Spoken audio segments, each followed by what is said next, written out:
नमस्कार, आदाब, बहुत बहुत स्वागत आप सभी का। आप देख रहे हैं खास कार्यक्रम नजर और नजरिया। मैं हूं आपके साथ बुशरा खानम फहद। झारखंड और महाराष्ट्र की चुनाव की तारीखों का ऐलान होते ही तमाम पार्टीज अब एक्टिव मोड में नजर आ रही हैं और इसी कड़ी में राहुल गांधी आज झारखंड में हैं, जहां एक तरफ वो संविधान सम्मेलन को संबोधित करेंगे। अब से कुछ ही मिनटों में वहां पर वो पहुंच चुके हैं।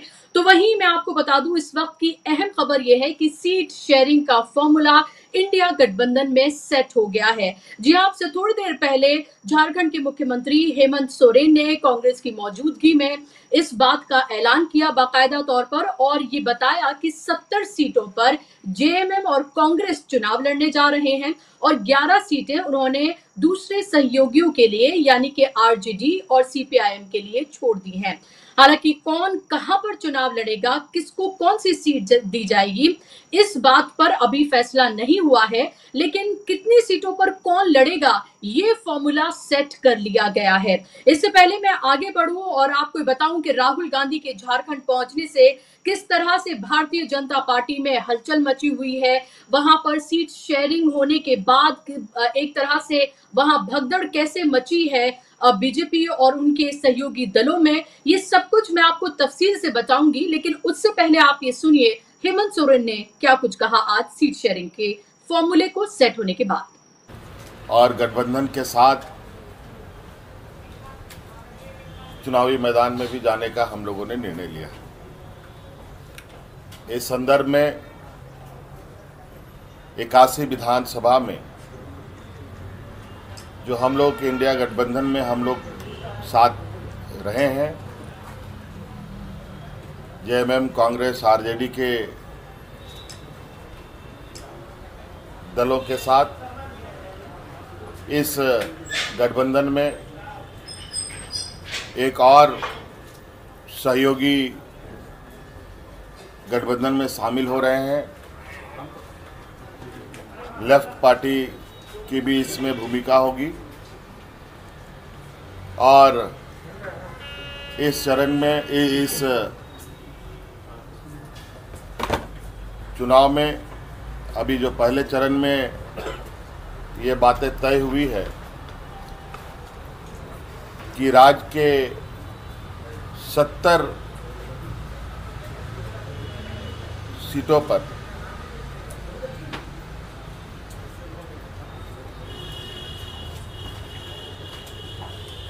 इंडिया गठबंधन के जेएमएम, कांग्रेस के प्रत्याशी होंगे और जो बचे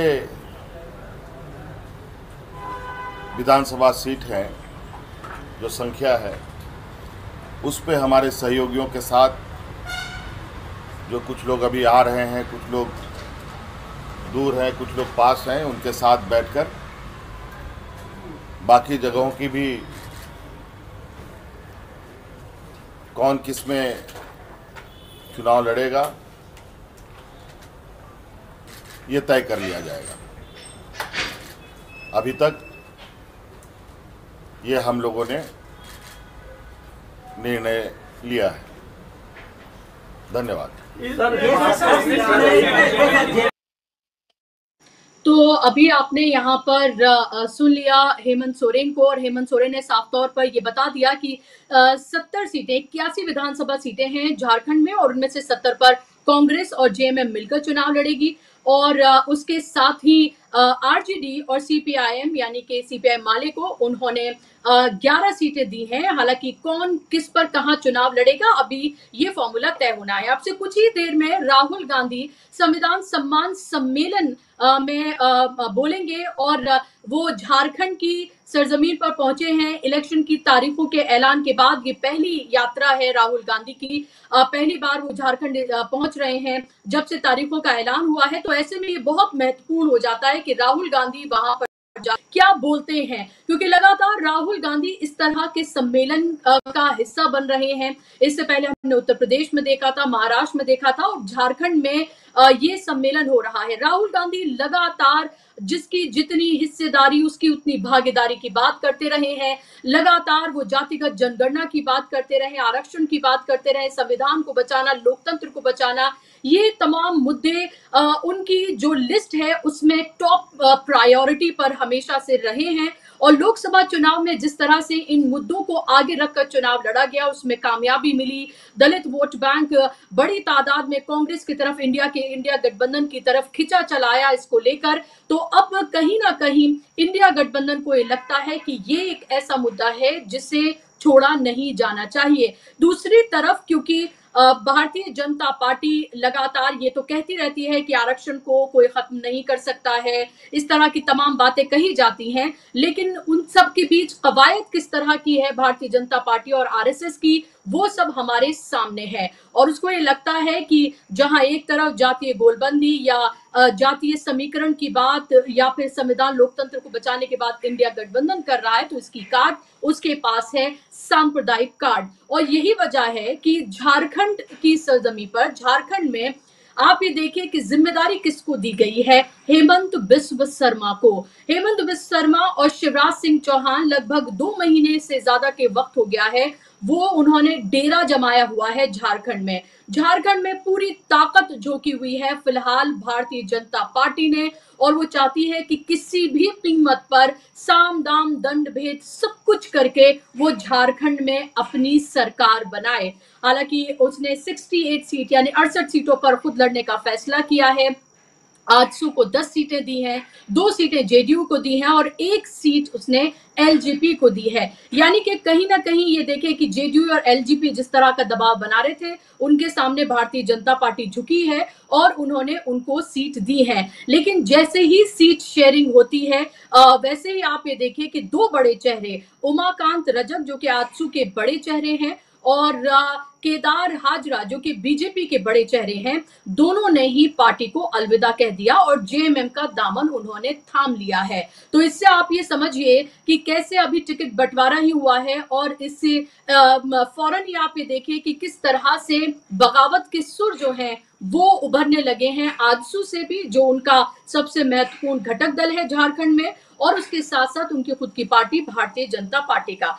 लेकिन समझना ये होगा कि जेएमएम यानी कि झारखंड मुक्ति मोर्चा के हेमंत सोरेन को जिस तरह से जेल भेजा गया, उनके ऊपर तमाम लगे इल्जाम बेबुनियाद साबित हुए, क्या उनको उसका सिंपैथी वोट मिलेगा? क्या जो खासतौर पर ट्राइबल तबका है जो कि लगभग 26% के आसपास है झारखंड में, क्या वो एक तरफा जेएमएम या इंडिया गठबंधन की तरफ जाता है? ये एक बड़ा सवाल है, क्योंकि नरेंद्र मोदी लगातार ये कहते रहे हैं कि देखिए हमारे रहते हमने पहली राष्ट्रपति बनाई जो कि ट्राइबल हैं, और इस तरह के तमाम बातें अब वो कहते रहे हैं, अलग अलग तरह की योजनाएं वो ये कहते रहे हैं कि हमने इस समुदाय के लिए वो लेकर आए हैं। तो ऐसे में सवाल ये उठता है कि क्या ये तमाम चीजें भारतीय जनता पार्टी के फेवर में जा सकती हैं, या फिर सिंपैथी वोट और एक ट्राइबल चेहरा हेमंत सोरेन, क्या उसका फायदा उनको मिलेगा? और उसके साथ साथ ये जो जोड़ी है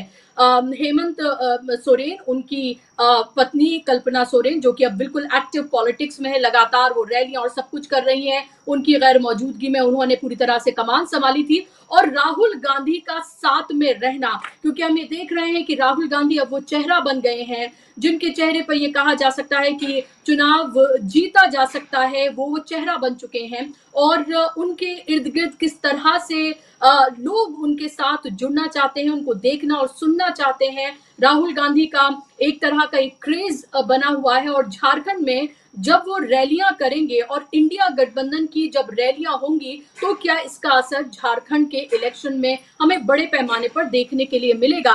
क्योंकि हरियाणा का जिक्र बार बार इसलिए हो जाता है कि हरियाणा में लग रहा था कि सीधे तौर पर कांग्रेस वहां पर सरकार बनाने जा रही है, लेकिन अब विश्लेषकों का ये कहना है कि एक तरह से हड़प लिया गया है ये चुनाव भारतीय जनता पार्टी की तरफ से, एक तरह से जैसे कहते हैं हलक से निकाल लिया गया है कांग्रेस के। तो अब कांग्रेस भी फूक फूक कर कदम रख रही है, हर चीज को वो बहुत बारीकी से, बहुत माइन्यूटली देख रही है, और वो नहीं चाहती है कि अगर उससे एक भी गलती हरियाणा में हुई तो वो कोई भी गलती उससे झारखंड और महाराष्ट्र में रिपीट ना हो। और ऐसे में राहुल गांधी का वहां पर जाना कितना बड़ा असर इस पर पड़ेगा, और इंडिया गठबंधन के तमाम चेहरे भी वहां पर होंगे जिनका स्टेक झारखंड में है, तो ये भी बहुत महत्वपूर्ण हो जाता है कि उनकी तरफ से क्या कुछ कहा जाता है। आज इसी पर हम चर्चा करेंगे, इसी पर हम बात करेंगे। इस पर बात करने के लिए मेरे साथ खास मेहमान जुड़ गए हैं। स्क्रीन पर आप मेहमानों को ले आइए। मेरे साथ आज पहली बार जुड़ रहे हैं संजय रंजन हैं। झारखंड के पत्रकार हैं और अपना प्लेटफॉर्म भी वो चलाते हैं और बहुत बारीकी से वो झारखंड को जानते और पहचानते हैं। संजय, बहुत बहुत स्वागत आपका कार्यक्रम में। मेरे साथ केपी मलिक जी भी जुड़ गए हैं। वरिष्ठ पत्रकार हैं, जाना माना चेहरा है। लगातार मेरे कार्यक्रम में आप उनको देखते रहे और तमाम और कार्यक्रम में भी। केपी मलिक जी, आपका भी बहुत बहुत स्वागत कार्यक्रम में। संजय जी, अगर आपको मेरी आवाज मिल रही है तो मेरा पहला सवाल आपसे, आज राहुल गांधी झारखंड में है और संविधान सम्मेलन का वो हिस्सा बन रहे हैं और अभी वहां वो पहुंच चुके हैं। अब से कुछ देर में वो संबोधित भी करेंगे।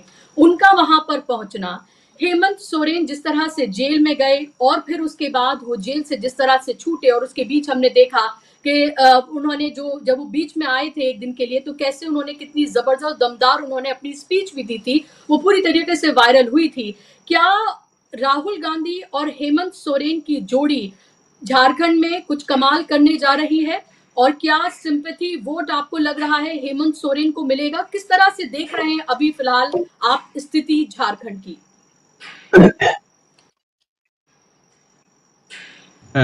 राहुल गांधी और हेमंत सोरेन की जो जोड़ी है वो कितना कमाल कर पाएगी, इस सवाल का जवाब तो 2019 में झारखंड की जनता ने इन्हें मैंडेट देकर के दिया ही। और अब जबकि फिर से यह सवाल, चूंकि चुनाव सामने है तो ये सवाल उत्पन्न हुआ है। जहां तक सिंपैथी की बात है तो सिंपैथी का जो बेनिफिट्स है पॉलिटिक्स में, खास करके हेमंत सोरेन के जेल जाने के बाद, वो लोकसभा चुनाव में आपको दिखा होगा। यहाँ पे 14 लोकसभा की सीटें हैं जिसमें 5 ट्राइबल सीटें हैं। हेमंत सोरेन के जेल में रहने के बावजूद वो सारी ट्राइबल सीटें जो है झारखंड मुक्ति मोर्चा कांग्रेस यानी कि इंडिया अलायंस के खाते में गई, जीत दर्ज करके। तो इतना तो स्पष्ट है कि सिंपैथी मिला हेमंत सोरेन को, उनका जेल जाने से कद बढ़ा, वो एक मजबूत नेता के तौर पे उभरे हैं। और ना केवल ये झारखंड मुक्ति मोर्चा, कांग्रेस या फिर इंडिया अलायंस के जो बाकी दल हैं, अब माले भी शामिल हो गया है, भाकपा माले, दीपंकर भट्टाचार्य की पार्टी, और राजद, बल्कि बीजेपी जो मुख्य विपक्षी पार्टी है झारखंड में मौजूदा समय में, वो लोग भी यह बात भले ही धीमे लहजे में करते हैं लेकिन इस चीज को एक्सेप्ट करते हैं कि हेमंत सोरेन का जेल जाना जो है वो इन लोगों के ऊपर भारी पड़ा है और उसका परिणाम लोकसभा चुनाव में देखने को भी मिला।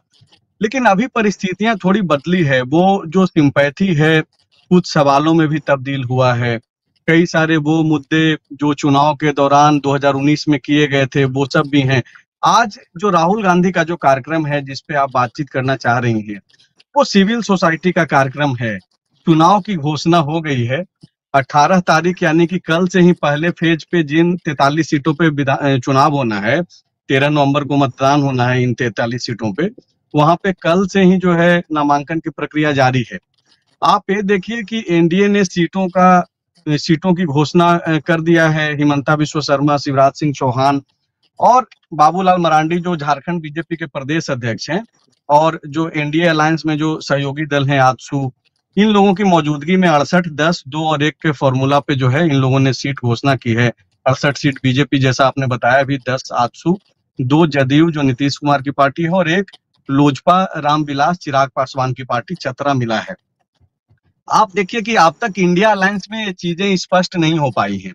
अभी थोड़ी देर पहले मुख्यमंत्री हेमंत सोरेन से मिलने झारखंड कांग्रेस के जो प्रभारी हैं गुलाम मोहम्मद मीर, जो जम्मू कश्मीर में अभी चुनाव भी जीते हैं, वो आए हुए थे और उनसे मुलाकात के बाद एक घोषणा की गई है सीएम हाउस में थोड़ी देर पहले ही कि 70 सीटों पे सहमति बन गई है। झारखंड में 81 विधानसभा सीटें हैं, उसमें से 70 पे कांग्रेस और झारखंड मुक्ति मोर्चा को जो है चीजें तय कर ली गई हैं, जिसमें मेरे पास जो जानकारी है कि 41 सीटें झारखंड मुक्ति मोर्चा, जो 81 में से 41 बहुमत का भी आंकड़ा है, और बाकी के जो 29 सीट हैं वो कांग्रेस, और बाकी जो 11 सीटें बची है उसमें से दीपंकर भट्टाचार्य की पार्टी माले को 4 सीटें दी जा रही है, और बाकी 7 सीटें जो पिछली दफा 2019 में आरजेडी को मिला था 7 सीट। तो ये समीकरण तय किए जा रहे हैं, लेकिन स्पष्टता नहीं है। मुख्यमंत्री हेमंत सोरेन से सवाल भी पूछा गया कि आखिरकार वो कौन सी 41 सीटें हैं आप जो लड़ेंगे, तो वो धीरे धीरे करके उन्होंने कहा, हालांकि ये उनकी रणनीति भी हो सकती है कि पहले एनडीए अपने सीटों पे कौन किसको उम्मीदवार बना रहा है उस हिसाब से तय किया जाएगा। लेकिन राहुल, देखिए झारखंड की जो राजनीति है मैम, वो दरअसल यहाँ झारखंडियत और स्थानीय जो भावना है, जो इमोशन है, वो सब पर भारी पड़ता है। और ऐसे में झारखंड में राहुल गांधी हो या फिर हिमंता बिस्वा शर्मा हो या फिर शिवराज सिंह चौहान हो, ये एक चेहरे हो सकते हैं, इनके नाम पे सभाएं हो सकती है, लेकिन इंडिया अलायंस के जो चेहरा हैं यहाँ पे झारखंड में, वो हेमंत सोरेन है। और इस तरफ अगर आप देखेंगे एनडीए के तरफ, तो वो बाबूलाल मरांडी हैं, अर्जुन मुंडा हैं, सुदेश महतो हैं, चंपई सोरेन हैं। तो ये लोग स्थानीय स्तर पे ही चीजें होनी है, वोट जो मोबिलाइज होगा वो इन सब चेहरों के आधार पे ही होना है। राहुल गांधी आएंगे, सभाएं करेंगे, कांग्रेस के कार्यकर्ताओं में उत्साह भी बनेगा। आज सिविल सोसाइटी के लोगों से वो मिल रहे हैं, संविधान सम्मेलन है, वो सुभाषिनी यादव और उनकी जो टीम है योगेंद्र यादव जी का, वो लोग ये पूरे करा रहे हैं पूरे देश भर में। तो उसी क्रम में ये झारखंड में भी आज कार्यक्रम होना है और हो रहा है। राहुल गांधी पहुंच गए हैं, हेमंत सोरेन से उनकी मुलाकात हो गई है। आप देखिए मैम कि अगर पॉलिटिक्स की बात करें तो झारखंड में चुनाव चल रहा है, नामांकन की प्रक्रिया शुरू हुई है, आप अभी सिविल सोसाइटी के लोगों से मिल रहे हैं। पहले से इतना तक तय नहीं था कि राहुल गांधी की मुलाकात हेमंत सोरेन से भी होनी है। ये आज दोपहर में बहुत सारी चीजें जो डेवलपमेंट हुई, उसके बाद तय किया गया कि हेमंत सोरेन और राहुल गांधी रांची में मुलाकात भी करेंगे। नहीं तो फिर उसका एक गलत मैसेज आता है। तो बाद में इनके जो स्टडीज हैं उन लोगों ने तय किया। मुलाकात जी। कहाँ हुई है? मुलाकात एक होटल में हुई जहाँ पे राहुल गांधी ठहरे हैं। उस कार्यक्रम में संविधान सम्मेलन से नाम से जो कार्यक्रम हो रहा है, उस कार्यक्रम में जाने से पहले रेडिसन में खुद मुख्यमंत्री हेमंत सोरेन गए हैं मिलने। उसी होटल में तेजस्वी यादव भी ठहरे हुए हैं। कल देर रात उनकी मुलाकात भी हुई हेमंत सोरेन से। तो ये सब चीजें चल रही हैं।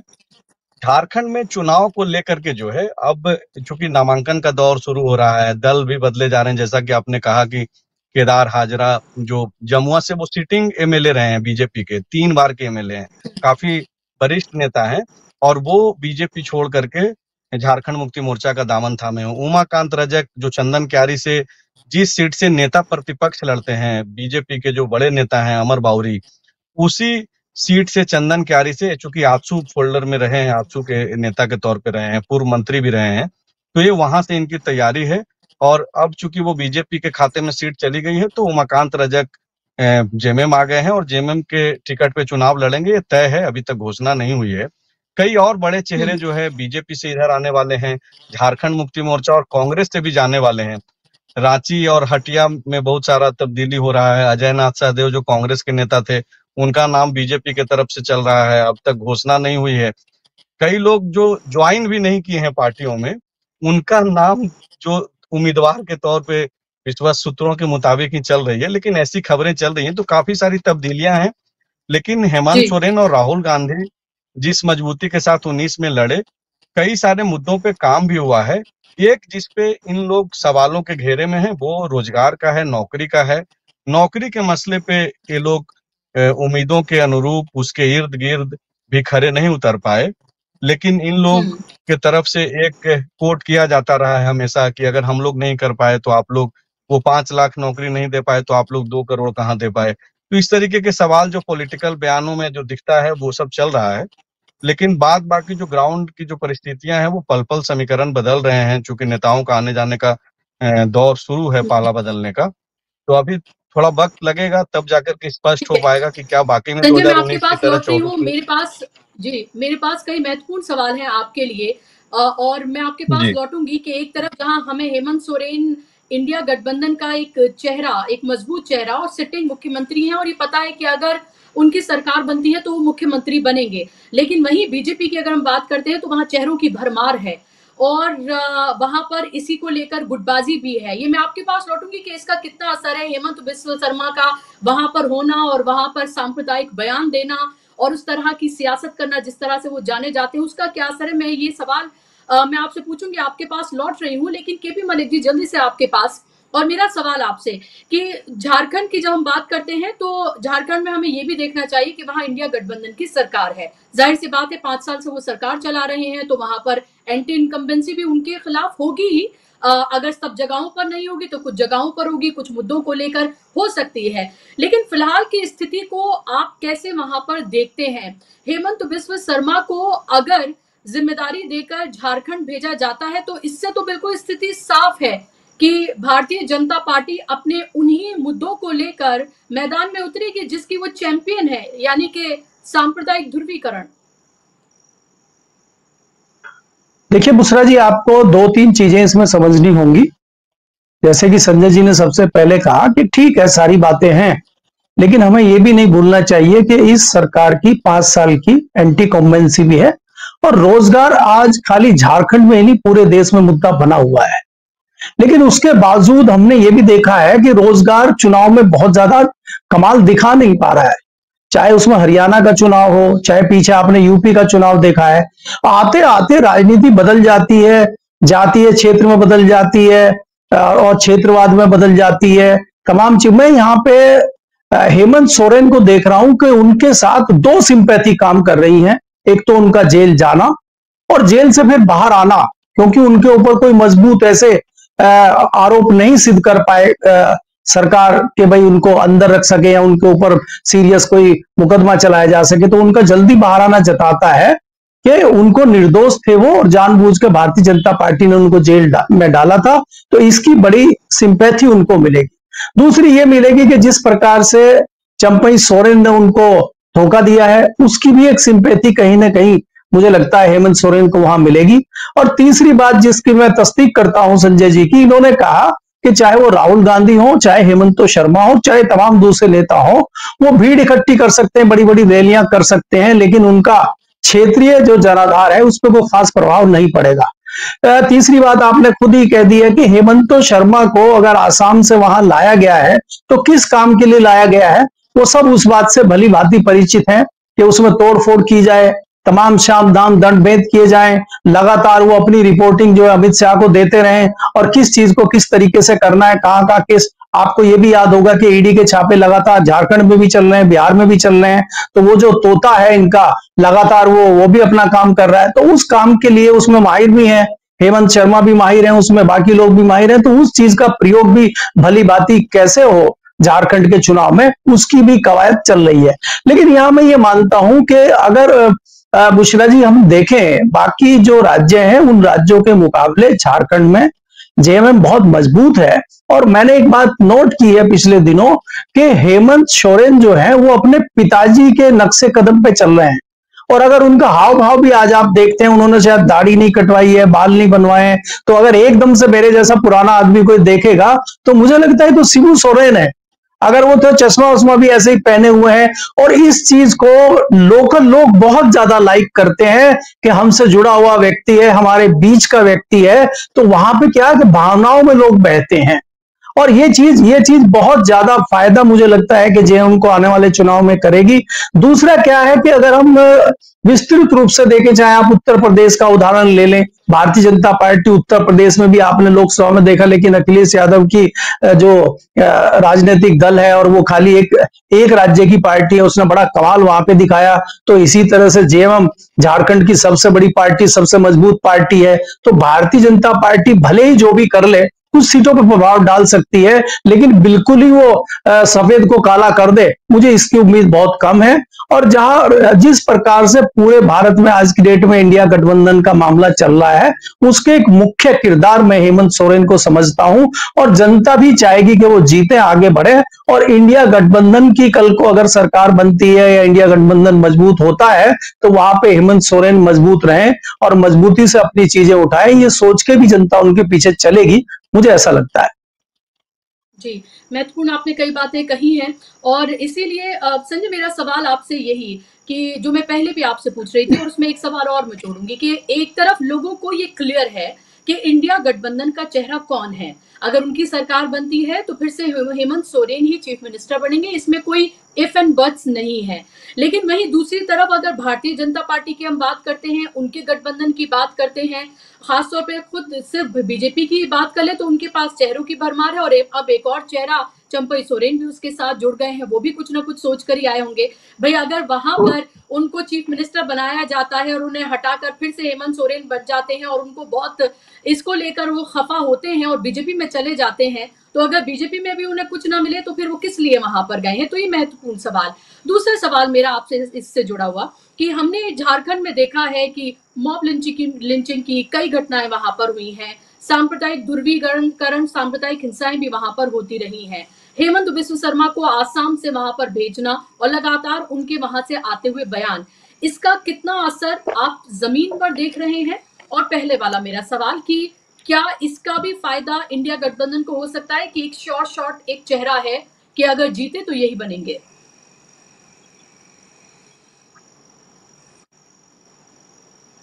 आप देखिए कि इधर एक मेरी आवाज मिल रही है? जी जी जी। मैं आपके पहले सवाल का मैं जवाब दे रहा हूँ।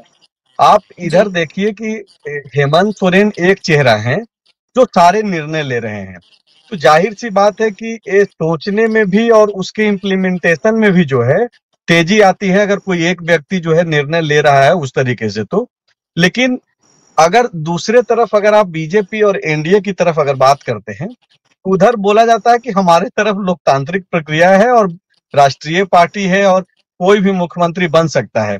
लेकिन बात दरअसल ये सिर्फ कहने के लिए ठीक है, व्यवहारिक तौर पे ये ग्राउंड पे खास करके पॉलिटिक्स में वो उसका कोई बेनिफिट दिखता हुआ नहीं नजर आ रहा है।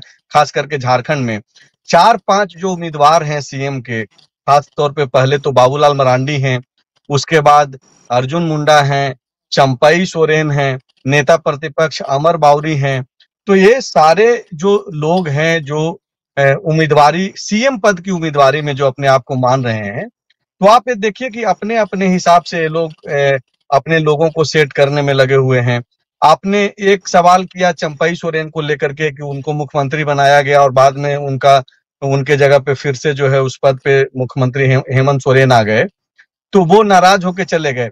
आपको मैं एक बात बता रहा हूँ कि जमशेदपुर में एक सभा होनी थी प्रधानमंत्री मोदी की, और वो भारी बारिश की वजह से जो है उनका हेलीकॉप्टर टेक ऑफ नहीं कर रहा था, तो वो सड़क मार्ग से गए 150 किलोमीटर, और वहां पे उन्होंने जाकर के कहा कि चंपई सोरेन के साथ अन्याय हुआ है। तब जब देश का प्रधानमंत्री जाकर के अगर किसी के बारे में यह बोले कि इनके साथ अन्याय हुआ है, और अन्याय तो सिर्फ यही हुआ है कि उनकी कुर्सी चली गई, तो क्या वो उनके साथ प्रधानमंत्री न्याय करेंगे? वो भी एक सवाल है कि क्या देश का अगर प्रधानमंत्री ही बोल रहे हैं तो उनको तो न्याय करना चाहिए अगर आंकड़ा मिलता है तो चंपई सोरेन एक वो हो गए, बाबूलाल मरांडी और बाकी के जो कई नाम हमने बताया आपको, अखबारों में जो विज्ञापन आ रहे थे उस पे भी बवाल हुआ। हम लोग चूंकि हम लोगों ने भी कई सारे स्टोरीज वगैरह किए, बाद में चंपई सोरेन को विज्ञापन में जगह दिया जाने लगा। बाद में हुआ कि तस्वीरें जब बढ़ रही हैं तो ऐसा किया जाए कि तस्वीरों में सिर्फ प्रधानमंत्री मोदी और जेपी नड्डा रहेंगे, यहाँ पे जो प्रचार प्रसार किया जा रहा है। तो एक प्रयास तो इधर है, उसका बेनिफिट हेमंत सोरेन को है, जाहिर सी तौर पे है, और वो बीजेपी के भी लोग समझ रहे हैं कि हमारे तरफ कई खेमेबाजी चल रहा है, और उधर यही वजह है कि आप देखिए कि पिछले 2.5-3 महीने से हिमंता बिस्व शर्मा यह दावा कर रहे थे कि मैं पहले जो है 25 से 30 लोगों का खास करके ट्राइबल सीटों पे जो है उम्मीदवारों के नाम की घोषणा कर दूंगा। अब तक नहीं हो पाया है।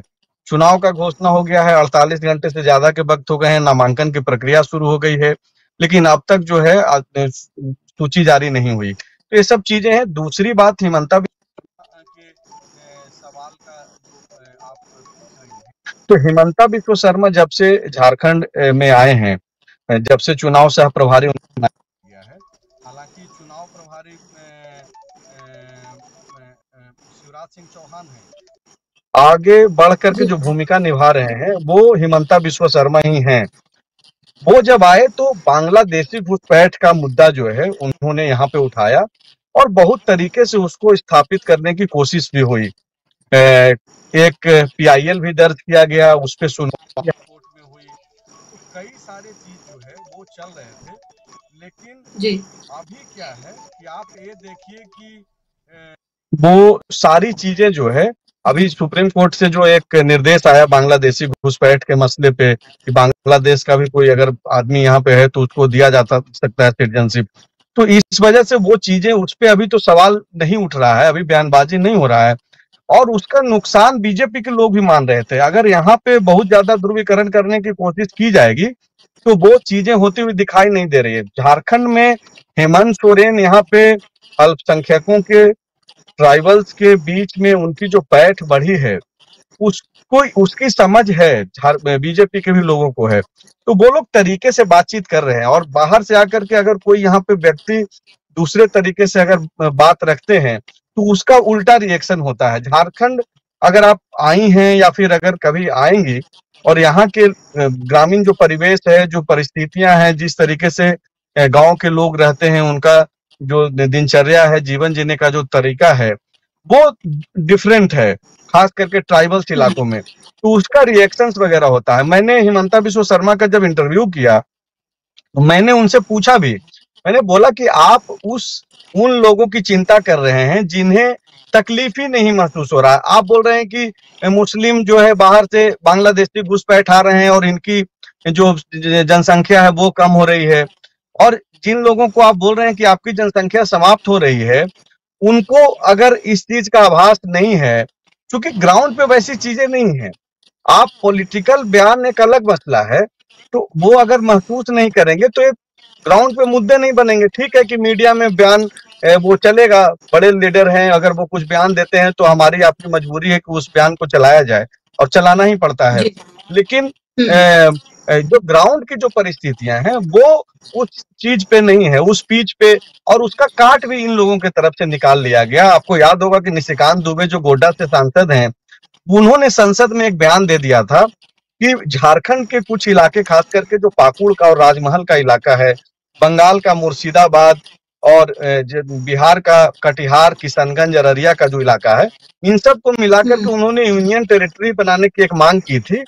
उस मुद्दे को झारखंड मुक्ति मोर्चा ने बहुत तरीके से उसको भुनाया, यहाँ पे अखबारों में विज्ञापन भी दिया गया, और खास करके पाकुड़ राजमहल के इलाके को रेड जोन में बताया गया, और यह बताया गया कि कैसे जो है बीजेपी साजिशन इस स्टेट को जो है अलग अलग टुकड़ों में बांटना चाहती है। मैं फिर से उस बातचीत पे मैं आ रहा हूँ कि चूंकि यहाँ पे स्थानीयता का भाव बहुत ज्यादा है, और वो जो मसला है वो बहुत ज्यादा भारी पड़ता है। आप देखिएगा कि यहाँ पे 1932 और स्थानीय नीति का मसला बहुत ज्यादा प्रभावित तरीके से रहता है, और इस बार बार उठते रहता है। तो इस मुझे लगता है कि ऐसे जो सामने से जो जिस तरीके से झारखंड मुक्ति मोर्चा के तरफ से जो काट निकाला गया, उसके बाद थोड़ी सी नरमी आई है कि उस मुद्दे पे बातचीत नहीं हो रही है, नौकरी पे बात हो रही है, दूसरे चीजों पे बात हो रही है। अब देखिए कि मैया सम्मान योजना एक बहुत बड़ा जो मास्टर स्ट्रोक एक था हेमंत सोरेन का, उसके काट में इन्होंने गोगो दीदी योजना लाया, और जाहिर सी बात है कि गोगो दीदी योजना ने हेमंत सोरेन को भी परेशान किया, उनके स्ट्रेटजिस्ट को भी परेशान किया, क्योंकि ये 1000 दे रहे थे, उन्होंने 2100 रुपया देने की बात कही और फॉर्म भरवाने लगे। फॉर्म इस कदर महिलाओं में वो जो फॉर्म को लेकर के काफी उत्सुकता भी देखने को मिली। बाद में झारखंड मुक्ति मोर्चा की जो सरकार है हेमंत सोरेन के नेतृत्व वाली, कैबिनेट से इन लोगों ने निर्णय लिया कि 2500 रुपया, जो 1000 रुपया मैया सम्मान योजना के तहत मिलता था, वो दिसंबर महीने से 2500 रुपया दिया जाएगा। 1000 से बीजेपी 2100 की, और 2100 से झारखंड मुक्ति मोर्चा की सरकार ने 2500 रुपया कर दिया है। तो बहुत सारे इसको लेकर के मीम्स भी बन रहे हैं झारखंड में, क्योंकि मीम्स ज्यादा चलते हैं, तो इस तरीके के बहुत सारे क्रिएटिव घूमते हैं सोशल मीडिया पे।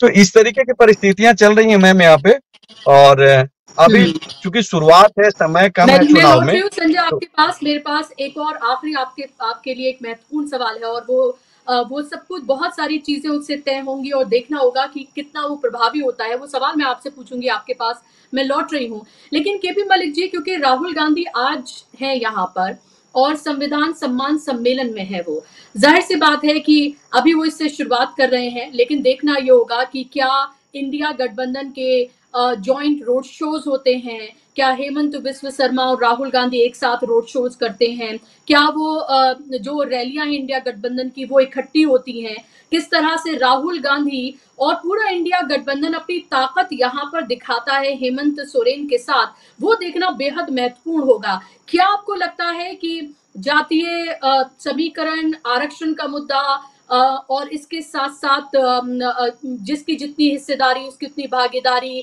ये तमाम मुद्दे, लोकतंत्र संविधान को बचाना, ये हावी होंगे झारखंड के चुनाव में, या आपको लगता है कि लोकसभा में इसका फायदा मिल गया और ये अब असेंबली का चुनाव है और लोकल मुद्दे ज्यादा हावी होंगे? क्या आपको लग रहा है? क्योंकि इसी उम्मीद से राहुल गांधी इस सम्मेलन में है कि इसका असर झारखंड में आने वाले चुनाव में हो और कहीं ना कहीं इसको लेकर गोलबंदी की जाए। तो ये आपकी बिल्कुल ठीक है, और संजय जी ने भी पहले कहा कि राहुल गांधी के जो रणनीतिकार हैं, कई बार ऐसी चीजें हमें दिखाई देती हैं जिसमें लगता है कि बिल्कुल ही जैसे जब राहुल गांधी झारखंड जाते हैं ऐसे में वो शिबू सोरेन से ना मिले। और मैं तो कहता हूं कि शिबू सोरेन के घर पे उनको कम से कम जाना चाहिए और ये एक मैसेज जनता को देना चाहिए कि राहुल गांधी आपके साथ हैं और राहुल गांधी शिबू सोरेन के साथ कंधे से कंधा मिला के चल रहे हैं, ना कि हेमंत सोरेन होटल में उनसे मिलने जाएं। और बल्कि अगर वहां पे तेजस्वी यादव थे तो उनको भी साथ में ही जाना चाहिए था। तो एक बहुत अच्छा मैसेज लोगों को जाता चुनाव की शुरुआत के दौर में, क्योंकि चुनाव की शुरुआत हो चुकी है और अब जहां भी बनेगा एक माहौल बनेगा, एक मैसेज जाएगा। और भारतीय जनता पार्टी को एक बड़ा हथौड़ा आप ये कह के मार सकते थे कि हम साथ में हैं और साथ आप अपनी रणनीतिक घोषणाएं वहां पे कुछ करते, सीटों का बंटवारे की बात होती। भले ही देखिए अंत तक बदले जाएंगे, और मैं बड़ी रणनीति देख रहा हूं यहाँ पे हेमंत सोरेन की, कि वो चाहते हैं कि पहले भारतीय जनता पार्टी और उनके जो भी सहयोगी हैं पहले वो अपने कैंडिडेट घोषित कर दें, उसके बाद फिर कौन सा मुफीद कैंडिडेट है उसकी घोषणा की जाए। क्योंकि मैं पहले भी कह चुका हूं कि यहाँ पे क्या होता है कि जातिवाद और क्षेत्रवाद की राजनीति जरूर होती है। ये दूसरी जाति का आदमी यहाँ लड़ रहा है तो हम इस जाति का लड़ाएं, क्योंकि ये स्थानीय मुद्दे यहाँ पे ज्यादा चलते हैं। वहां संविधान का मुद्दा या कोई दूसरा मुद्दा इस तरह का आपको दिखाई नहीं देगा कि जिसपे इस तरह की बात हो। मैंने पहले रोजगार पे भी कहा, भले ही आज आप महंगाई की रोजगार की बात करिए, लेकिन अंतिम वोटिंग आते आते जो है तमाम मुद्दे बदल जाएंगे और फिर जातिवाद में और क्षेत्रवाद में चुनाव बदल जाता है। खैर, दूसरी बात यह है कि राहुल गांधी का अगर कोई प्रोग्राम था तो वो उसके बाद उनको वो प्रोग्राम करना चाहिए था। और रणनीतिक मैसेज ये है कि जनता में एक मैसेज जाए कि राहुल गांधी और हेमंत सोरेन एक साथ हैं, और ये इनको करना भी होगा। इसके अलावा अगर ये इस तरह का मैसेज नहीं देंगे तो उसका फायदा भारतीय जनता पार्टी को मिलेगा, क्योंकि आप भारतीय जनता पार्टी को जानते हैं कि वो किसी भी चीज को इवेंट बना देती है। और राहुल गांधी वो इसी तरह की खबरें आज चलवा देंगे शाम को कि राहुल गांधी और हेमंत सोरेन में कोई मतभेद आ गए हैं, तेजस्वी यादव के यहाँ होने के बावजूद बहुत अच्छी मुलाकात नहीं रही है। वो इस तरह की भी रणनीति कर सकते हैं जिसमें भारतीय जनता पार्टी एक्सपर्ट है। तो ये तमाम चीजों से बचने के लिए बहुत ध्यान रखते हुए अगर चुनाव जीतना है तो उनको इन तमाम रणनीतियों के हिसाब से आगे बढ़ना होगा। इसके अलावा अगर बुशरा जी आप बात करें कि मैंने पहले भी कहा है आपको कि जेएमएम मुझे लगता है बहुत मजबूत स्थिति में है, और जेएमएम के कर्ता धर्ता आज हेमंत सोरेन है। उनको भारतीय जनता पार्टी ने जेल के अंदर डाल के अपने पैर पर कुल्हाड़ी मारी है। अगर हेमंत सोरेन जेल नहीं जाते और उसके बाद चुनाव होता तो हो सकता है भारतीय जनता पार्टी वहां पे गेन कर सकती थी, जिस तरह के वो नए नए मुद्दे निकाल के ला रहे हैं। जैसा कि आप लोगों ने अभी जिक्र किया कि वो बांग्लादेश का मुद्दा है, बाहरी लोगों का मुद्दा है, उसको इशू बना के भारतीय जनता पार्टी गेन कर सकती थी। लेकिन वो तमाम मुद्दे पीछे चले गए और हेमंत सोरेन का जेल जाने वाला मुद्दा आगे आ गया है। और दूसरा, कहीं ना कहीं मैं फिर वही बात कहता हूं कि सिंपैथी चंपई सोरेन के जाने से, पार्टी को तोड़ने से, समाज को नुकसान पहुंचाने से इस तरह का संदेश भी लोगों में जाएगा और इसका फायदा भी हेमंत सोरेन को मिलेगा। तीसरी बात यह है कि महिलाओं में जिस तरह से पैठ हेमंत सोरेन की पत्नी बना रही हैं और उनके जेल जाने के बाद जिस तरह से वो बाहर निकली, उससे भी क्या होता है कि क्षेत्रीय जो लोग होते हैं उनके अंदर एक आक्रोश आता है और उनको ये लगता है कि देखिए हमारे बीच की जो पिछड़ी और दबे कुचले वर्ग की एक महिला है वो दिल्ली में सोनिया गांधी के साथ बैठ रही है और वो दिल्ली घूम रही है और हमारी आवाज वहां तक दिल्ली तक पहुंचा रही है। वो भी एक जुड़ाव क्षेत्रीय लोगों में होता है। मैंने बड़ा लंबा अनुभव इस चीज का किया है, क्योंकि मैं एक छोटी सी घटना आपको यहाँ पे बुशरा जी जिक्र करना चाहूंगा कि जब पार्लियामेंट में लालू यादव बोलते थे खड़े हो गए या किसी भी मुद्दे को उठाते थे और अपने अंदाज में वो बात करते थे, तो हम लोग कई बार पार्लियामेंट में पूछते थे कि आप ऐसे क्यों बोलते हैं, आप तो अच्छे से बोल सकते हैं, आपको तो अंग्रेजी भी कई सारी अच्छी आती है, तो आप इस बिल्कुल गवई अंदाज में क्यों बोलते हैं, ठेठ अंदाज में क्यों बोलते हैं।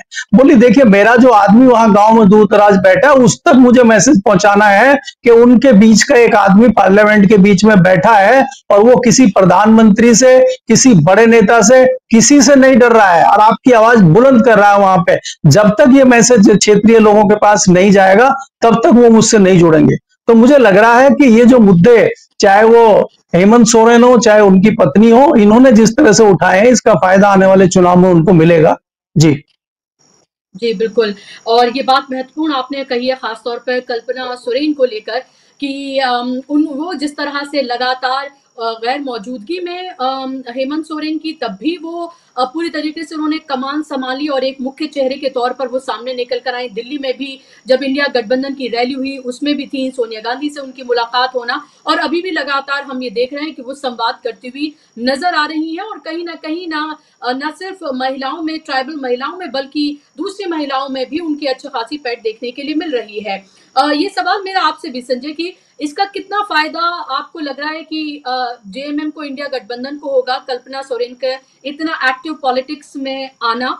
और क्योंकि हमने देखा उससे पहले परिवार की एक महिला जो है वो छोड़कर भी चली गई थी, उसका लग रहा था कि उसका जैसे बहुत नुकसान कहीं जेएमएम को हो सकता है। लेकिन मेरा सवाल, उन कल्पना सोरेन कितना मुख्य चेहरा बनकर उभरेंगी, उसका कितना फायदा हो सकता है। और दूसरा मेरा सवाल, हमने हरियाणा से लेकर तमाम जगहों पर देखा है कि अल्टीमेटली जो चीजें मायने रखती हैं वो है जातीय गोलबंदी, कि कौन कितना जातियों को साथ लेकर चलता है और उसको उतना ही फायदा होता है। हरियाणा में भी हमने देखा, इसका असर झारखंड में कितना।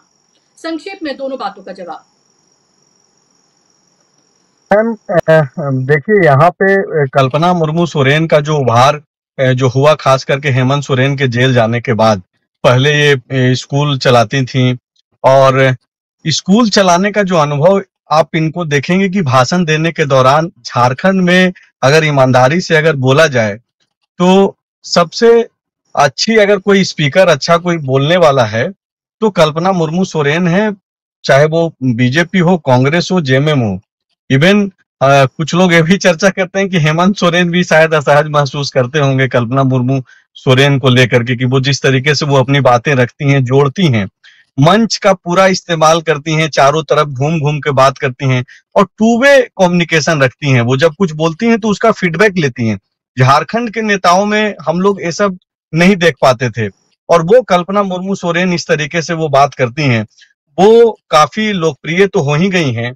अभी 15 दिन पहले की एक वीडियो उनकी वायरल हुई, काफी मतलब वायरल हो गया उनका वीडियो। स्कॉर्पियो पे चढ़ करके, जो है ऊपर छत पे चढ़ करके बोनट पे, और वो भाषण दे रही थी। दरअसल ये जो मैया सम्मान योजना की राशि जब 2 किस्तों की जब पैसा चला गया तो बाद में इन लोगों ने एक यात्रा निकाली, आभार यात्रा करके, और मंत्री बेबी देवी जो स्वर्गीय जगन्नाथ महतो की पत्नी हैं, डुमरी से चुनाव जीत करके आती हैं, फिर से वही चुनाव लड़ेंगी, उनके नेतृत्व में पूरा कैंपेन डिजाइन किया गया था। लेकिन चेहरा कल्पना मुर्मू सोरेन ही थी, जिसपे बीजेपी ने सवाल भी उठाया, लेकिन वो लीड कर रही थी और घूम रही थी, तो भीड़ उनके नाम पे तो लोग जुट रहे हैं। दूसरी तरफ एक परिवर्तन यात्रा चल रहा था। आप यकीन मानिए कि परिवर्तन यात्रा में जितने बड़े चेहरे बीजेपी ने देश भर के कई मुख्यमंत्रियों को उतारा, कहीं भी उस तरीके की भीड़ नहीं दिखी। और इस बात को बीजेपी के लोग भी स्वीकार कर रहे हैं और इसको लेकर के चर्चा भी हुई पार्टी में कि कैसे जो है इस तरीके का जो रिस्पॉन्स है वो नहीं मिल पा रहा है पार्टी को। कई जगहों पे खाली कुर्सियों के वीडियो वायरल हुए। तो कल्पना मुर्मू सोरेन आज के वक्त में झारखंड मुक्ति मोर्चा का एक चेहरा तो वो बन गई हैं, इसमें कोई दो राय नहीं है। हेमंत सोरेन के जेल जाने के बाद, हाँ, इस बार अब उनकी असली लड़ाई होने वाली है, क्योंकि लोकसभा चुनाव के दौरान जब कल्पना मुर्मू सोरेन भाषण दे रही थी या फिर लोगों के बीच जा रही थी, तो उसमें लोग हेमंत सोरेन को ढूंढ रहे थे। वो ये भी देख रहे थे कि ये एक पीड़ित है जिसका पति जेल में है। हेमंत सोरेन उनको पीड़ित के तौर पे देख रहे थे। अब हेमंत सोरेन 5 महीना सरकार चला चुके हैं। कल्पना मुर्मू सोरेन में अब हेमंत सोरेन को लोग नहीं देख पा रहे हैं, लेकिन वो अच्छा बोलती हैं, भीड़ लग रहा है। विधानसभा चुनाव में उसका कितना बेनिफिट इन लोगों को मिलता है वो चुनाव परिणाम तय करेगा। एक चीज में जी जैसा कि सर बता रहे थे अभी राहुल गांधी के इस पूरे कार्यक्रम को लेकर के, आप देखिए कि चुनाव चल रहा है और आप सिविल सोसाइटी से आप बंद कमरे में मिल रहे हैं, आप यहाँ आ रहे हैं तो आपके पास गुरु जी से मिलने का वक्त नहीं है। हेमंत सोरेन से भी मिलना नहीं था। मैं दावे के साथ बोल रहा हूं कि ये दोपहर में इनके जो लोग हैं उन लोगों ने बीच का रास्ता निकाला है और रेडिसन में हेमंत सोरेन की मुलाकात हुई है। तेजस्वी यादव यहाँ पे हैं कायदे से। तो जो सर जो बोल रहे हैं कि अगर आप वाकई में पॉलिटिक्स आप मैच्योरिटी के साथ कर रहे हैं, तब जबकि सामने चुनाव है, नामांकन की प्रक्रिया चल रही है, गुरुजी एक ऐसे नाम जिनको लेकर के बीजेपी भी कुछ कहने से बचती है, हिचकती है, आपको जाना चाहिए, मिलना चाहिए, उनके आवाज पे जाना चाहिए। झारखंड में सोरेन परिवार यहाँ की जो राजनीतिक परिस्थितियां हैं उसमें सबसे बड़ा फैमिली है। वो चेहरे हैं जो मास से सीधे कनेक्ट करते हैं। गुरुजी की एक तस्वीर भी आप देखिए कि गुरुजी की तस्वीर छोड़िए, गुरुजी की जो छवि है और वो स्टाइल जो हेमंत सोरेन फॉलो कर रहे हैं सर, उसका जिक्र कर रहे हैं। और वाकई में ये चर्चा की विषय है। जब वो जेल से निकल करके नेमरा आए थे पहली दफा, उनके जब चाचा का निधन हुआ था, वो परिवार के लोगों से मिलने आए थे एक दिन के लिए, उस वक्त से ही वो तस्वीरें वायरल हुई और अभी तक उन्होंने लंबे बाल और बड़ी बड़ी दाढ़ी जो है उन्होंने रखा जी है। तो इस तरीके की चीजें हम्म। चल रही हैं। लेकिन कांग्रेस के तरफ से झारखंड में जो है, खास करके ये इस कार्यक्रम के दौरान तो ये देखा जा रहा है कि आप बहुत ज्यादा सिंसियर होकर के आप नहीं ले रहे हैं। इसका मतलब झारखंड के चुनाव को आपको जाकर के मिलना चाहिए मुझे था। लगता है आज संजय आप यहाँ शायद थे। इसमें थोड़ा सा जी मुझे लगता है संजय शायद इसमें थोड़ा सा इंतजार करने की जरूरत है। हो सकता है ये कार्यक्रम चुनाव से पहले का तय कार्यक्रम नहीं हो, तो क्योंकि आप तो एक स्पेस दे रहे हैं ना। जी बीजेपी जी बीजेपी जो आपके आसपास जो जो पॉलिटिक्स करने वाले लोग हैं, वो तो उनको तो एक स्पेस मिला है। आप रांची में मलिक जी, आप आकर कुछ के आप ऐड एक करना चाह रैली रहे हैं? तक। जी एक जी मिनट जी के लिए आप संजय जी, जी मैं इसमें मलिक एक साहब चीज फिर ऐड कर देता हूं। देखिए देखिए बुशरा जी, अगर मैं आपको बताऊं, शिबू सोरेन के बारे में बताऊं, आजकल वो गुरुजी के नाम से फेमस हैं तब से ही। और मैं आपको ये 94 95 की बात बता रहा हूं आपको, कि जब उनके ऊपर आरोप भी लगे थे दिल्ली में नरसिंह राव गवर्नमेंट में, आपको ये होगा, वो आरोप भी जी कुछ नहीं बिगाड़ पाए उनका। उसके बावजूद आज भी वो इतने लोकप्रिय हैं। और आज वो बुजुर्ग हैं, और बुजुर्ग हैं तो हो सकता है कोई बीमार भी हो, तो उनका बीमारी का हालचाल पूछने के लिए, उनका हालचाल पूछने के लिए वो शिबू सोरेन जी से मिलने राहुल गांधी जा सकते थे। वहीं पे जाहिर सी बात है उनकी हेमंत सोरेन से भी मुलाकात होती और उनकी पत्नी से भी मुलाकात होती, तो एक पंथ दो काज हो जाते। तो ये पॉलिटिकल मैसेज होता है देने के लिए। भले ही आप कोई घोषणा जी ना करें, भले ही आप कुछ ना बोले, और वो बाहर आके राहुल गांधी कहें कि मैं तो गुरुजी के और ऐसा दर्शन ना करने हो आया कि था और उनका हालचाल लेने आया था। मलिक जी ये और संजय ये बातें कहें और उसके बाद राहुल गांधी जाके शिबू सोरेन से मिल लें। तो हो ये तो सकता बहुत है अच्छी क्योंकि हो बात वो है, अक्सर सकता है तो कि ये तो पार्टी बहुत कुछ अच्छी सरप्राइज एक्साइट बात है। देते हैं। हाँ, देखिए अगर हम जैसे लोगों से आप बात करेंगे, राय मशवरा लेंगे, देखिए मैं ये दावा नहीं करता हूं कि मैं झारखंड का बहुत बड़ा जानकार हूं, लेकिन लोकल में संजय जी बहुत अच्छी तरह इन्होंने विस्तृत रूप से सारी चीजें रखी हैं। लेकिन मैं ऑल ओवर जैसे दिल्ली से देखता हूं, मैंने लंबे समय तक इन लोगों को कवर भी किया और मैं नेचर भी जानता हूं शिबू सोरेन जी का। और हेमंत तो बहुत बाद में आए हैं। तो ये एक तरीका होता है। अगर आप देखेंगे लालू जी यादव के घर पे आप जाते हैं, लालू यादव से मिलने आप जाते हैं, लालू यादव के स्वास्थ्य का आप हालचाल लेने जाते हैं, तो ऑटोमेटिकली आपको तेजस्वी और उनका पूरा परिवार मिलता है। और आप कहते हैं नहीं नहीं आज कोई पॉलिटिक्स की बात नहीं होगी, मैं सिर्फ हालचाल लेने आया था, जब मैं पॉलिटिक्स करने आऊंगा तब मैं आपको बाइट दूंगा। तो आपका दोनों काम हो गया। तो यही तो राजनेता का काम जी है। तो ये चीजें करनी जरूर चाहिए। और बुशरा जी, मैं आपके मुंह में घी शक्कर की बात करता हूं, अगर अभी भी वो वहां पे हैं और इस तरह की बात होती है, तो एक बहुत बड़ा और बहुत अच्छा मैसेज जाएगा। लेकिन उनके जो रणनीतिकार है, हमें यह भी स्वीकार करना चाहिए कि राहुल गांधी के जो रणनीतिकार है, कई बार वो इस तरह की धरातल की चीजें नहीं समझते, क्योंकि मुझे नहीं लगता कि उनके पास कोई इस तरह का नेता या इस तरह का उनकी टीम में कोई व्यक्ति है जो ग्राउंड रियलिटी को समझता हो। अगर ग्राउंड रियलिटी को समझने वाले लोग नहीं है, तो इस तरह के नुकसान आपको उठाने पड़ेंगे। जी संजय जी कंटिन्यू जी करिए, माफी बिल्कुल चाहता हूँ। जी बिल्कुल नहीं नहीं अब वक्त की कमी है। संजय जी को भी मुझे रोकना पड़ेगा और मलिक जी आपको भी रोकना पड़ेगा।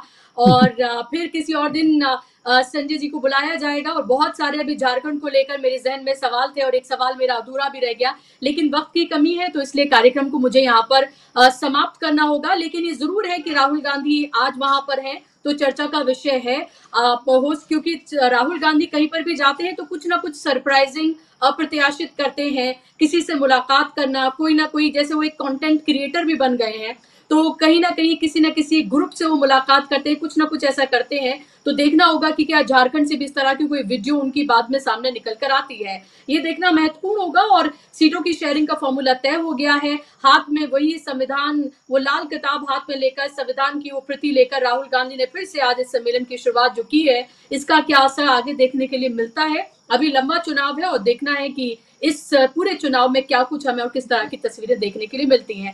संजय, बहुत बहुत शुक्रिया आपका हमारे साथ जुड़ने के लिए, आपने समय निकाला, बहुत शुक्रिया। शुक्रिया केपी मलिक जी आपका भी कार्यक्रम का हिस्सा बनने के लिए, बहुत शुक्रिया। और शुक्रिया आप तमाम दर्शकों का भी इस कार्यक्रम का हिस्सा बनने के लिए। आज के लिए बस इतना ही, नमस्कार।